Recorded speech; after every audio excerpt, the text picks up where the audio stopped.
Well, hello, model car fans. Welcome to the Muscle Car Modeler. My name is Ral, and this week we're going to have some fun. We're going to dive into this vintage kit now. That's only been issued the one time that I'm aware of.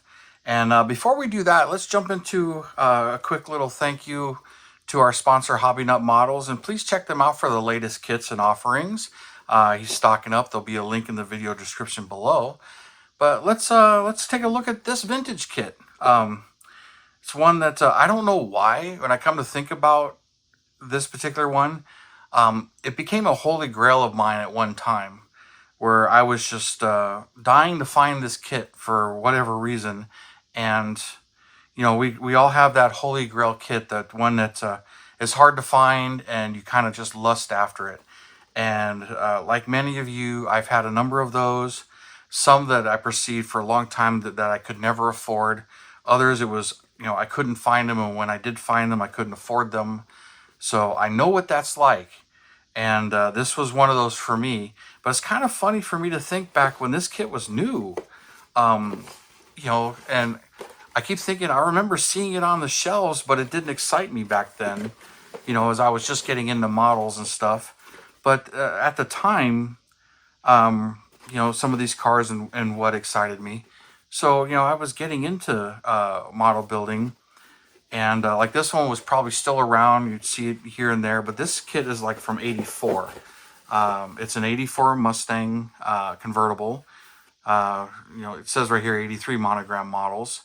But, the fact that I wanted this one for quite some time, and it was kind of elusive, and it still is one that's hard to find today.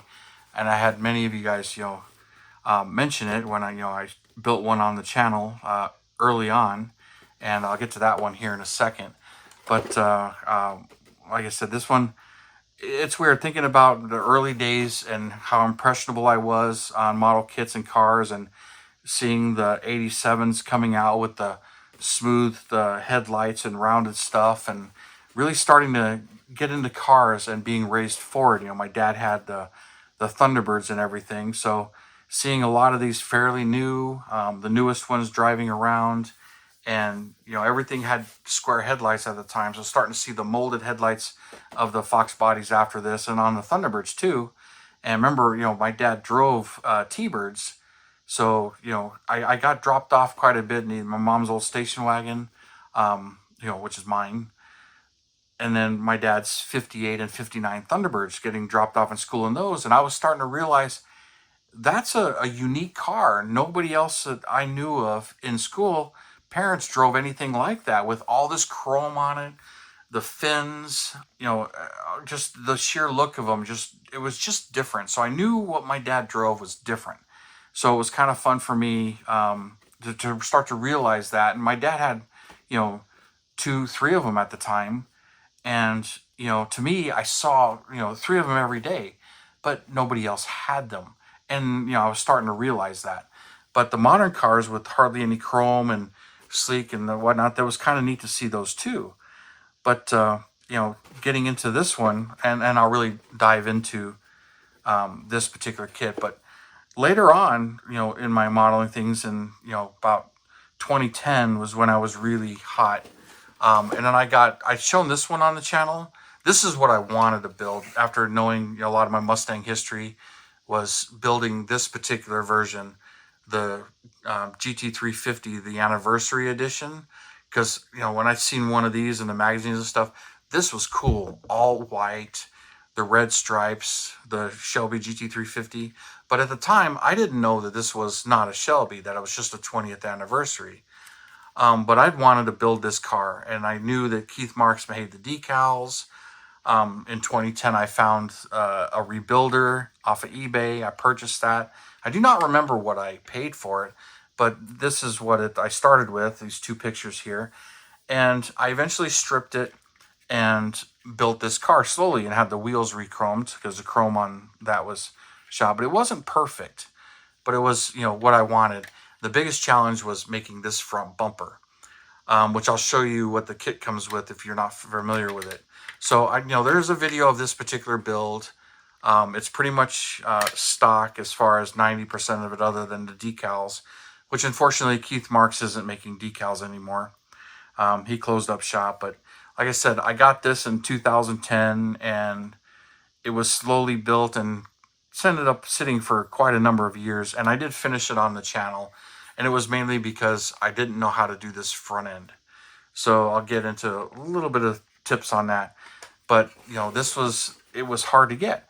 So as the years went by and I'd stumble upon them, here's one I stumbled upon, and this one is mint inside. We'll open this one up, and I'll show you all of its contents.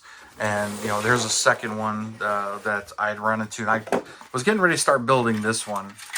So I did some cleanup work and inventoried it. This one's in great shape. Chrome is nice as well, and the biggest thing on these, especially the rebuilders, is the tail lights and the headlights. This one's perfect clear. It was never glued together. So while I've got some plans for some of these, let's open this one up and we'll look into it. But it's also kind of funny to think about stuff like this when your tastes may change. And as you progress, as I've gotten more and more into stock, I love convertibles.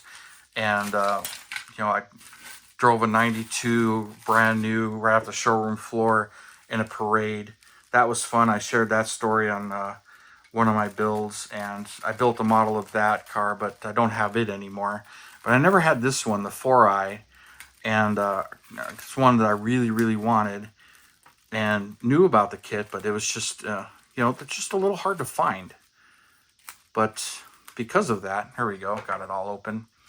So like I said, this is an 84 Mustang, pretty much right before the GT, but it's a pretty simple build, pretty easy to build. Previously, the only one I knew about was the 79 Mustang pace car, which I've got a few of those. I've shown that. The 79 Cobra. So I got plans to build some of those. But this was the first convertible one, and then I saw the Monkeys Mobile came out, and then some of those other kits. So I pretty much gathered them all up. So that's my affinity for some of these Fox bodies. But this one, so there's the instructions. Here's all the chrome with these TRX wheels, which those are interesting and really weird wheels in size. I didn't know any of that back then. Didn't care. Dual snorkel high output 5.0 air cleaner, which was a carbureted car. But yeah, here's all the chrome. And then we'll get, and when I was talking about the clear stuff, here's the windshield, the top window, the 4 headlights, which these are what I've had the hardest time finding or trying to find when that one rebuilt. I did find some better ones. And same thing with the taillights. They're always, glued in and messed up, and they're hard to detail, but they can be detailed. Like, these ones came out pretty nice. I was pretty happy with those. But, a little bit pained, but if you paint them right. So there's those. And then let's dive into the rest of this kit. But it's a fairly simple kit.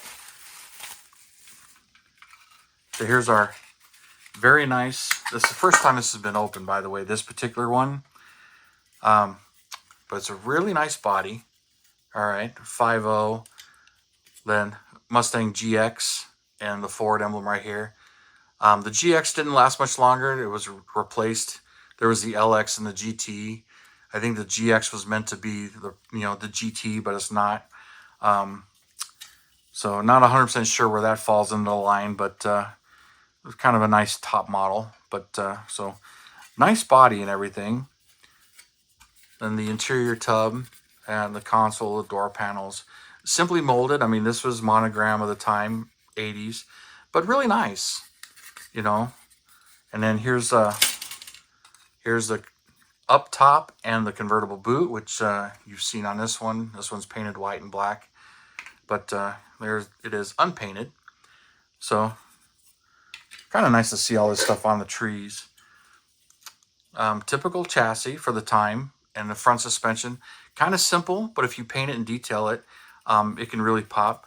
Then, Monogram models incorporated right on the trunk here. I'd sand that off, which, this one, that's what I like to do, detail them out, but remove that. And with some simple detailing, it comes out pretty nice, even though, there's not a whole lot of parts to it. But there's the dash, fan shroud, radiator, seat backs, Recaro front seats. I like these seats, but I don't really like the mesh molded in here. Matter of fact, I like to grind that out and put actual photo etch mesh that's I got from Model Car Garage. It's kind of meant for stock cars. You can actually see it in these, that you can kind of see through them if I can get the camera close enough. But there's an actual mesh there, and if you can see through it. But painted red on this one, and I did the pace cars in black. Did that as well, but just cut it out and then cut a slit and slid the whole thing in there and filled it in. So nice little detail touch, but that's just one of the few things I changed. Put that all back. But I would like those seats in there. The shifter, parking brake, shocks. This one has only 2 rear shocks. The later ones have 4. And then here's the molded in dual tipped exhaust. Not dual exhaust, just dual outlet. And here's the rear end, the simple wheel backs with the really big pins and stuff. But this was, a little bit toy-like, but you played with these too. That's kind of what they were meant to be assembled and somewhat played with. And then here's, the rest of the engine, the white pipe to the exhaust, the hood here. There's the top side of the hood. The V8 engine, filter, distributor, and all this stuff, the exhaust manifolds. Here's that front nose cone, and you can see what I modified here. I basically filled the outer ones in, left the 4 center ones, and then I cut the fog lights out. So that's what I started with, and that's what I did. So came out really nice as far as this will, but that was what I dreaded, and I ended up really just drilling the holes, shaping them, and getting them filled in. Fog light wise, I ended up using the fog lights that are in this kit. They're in here. They don't really belong.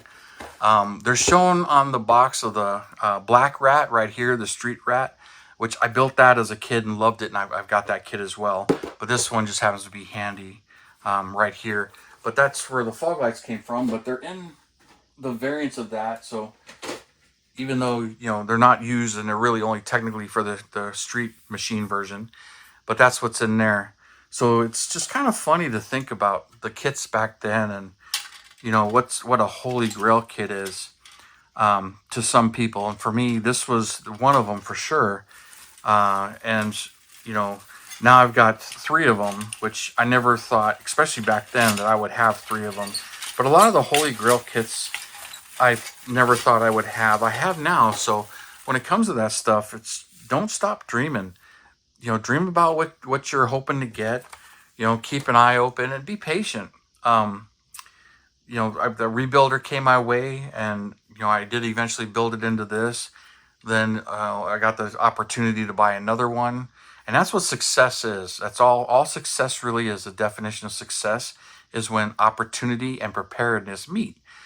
There was a time when I couldn't afford it or find it, and the two didn't come together. Then there were times where the kits came my way, and sure enough, another one shows up, and it was at a time when I had the money and I can afford to spend it on this. And then another one comes my way, and as the hobby grew for me and my skills grew, and my disposable income towards this stuff grew, I was able to do some of this stuff and get some of these. So very fortunate in some of that respect. And I'm, if you would have asked me 15 years ago if I was going to be putting videos out like this, I would have thought, no way, when it comes to that stuff. But it's kind of funny to think about some of that stuff. I'm just kind of rambling on now. But at the time when these were, new, a kit like this didn't catch my eye. Didn't have the knack or the desire to do factory stock stuff. To me, this was a boring kit. When it came to kits that caught my eye back then, these ones did. You guys, if you built this kit or this kit, it's a much simpler kit. But I didn't care. I didn't know that stuff. It had a wild wing, crazy stripe on it, an engine that stuck out the hood. It was just, crazy. So it was kits like this that, I fell in love with and bought. So, my mom took me to the hobby store. I bought stuff like this, like this Mustang. Both of those kits I had, and I built early on. And, of course, both of them didn't survive, and destroyed them, trashed them. This one's got a 4-cylinder in it. But I remember building these things, and I just remember the pride and the feeling of accomplishment and everything when I built them. So, that's, those memories, really stay with me. And, even though, I built these kits and trashed them, and, some are hard to find, some are not, and some are worth a crazy amount of money sometimes. And, it's just kind of funny, but, price is just whatever it is to the person at that time. So, when it comes to the price, like I would have never thought when, I was dreaming about these, that I would have any of the AMC Javelins I've got. It's just kind of, uplifting to think about and how fortunate and lucky I have been. So, it's just kind of that outlook, but the Holy Grail kits are Holy Grail kits. And like I said, this was one of the ones for me. And I love building these. These things are just, super easy to build. But anyways, I figured I would share that story, go into this kit and show you the contents of this kit. And, as I've shown some of the other Fox bodies, but I'm just reminded of, a time when I thought that way, and how it was, back then going into the store and, seeing these kits for $6-7 and, thinking, wow, that's a lot of money. But, I can get one kit a week or one kit every couple of weeks, from my mom or whatnot. And, show them to her, and she enjoyed seeing me actually sit down and build it. So it's just kind of, fun to think about that stuff, and just the pride and the enjoyment, maybe not so much the subject matter as detailed as I really jump into them now.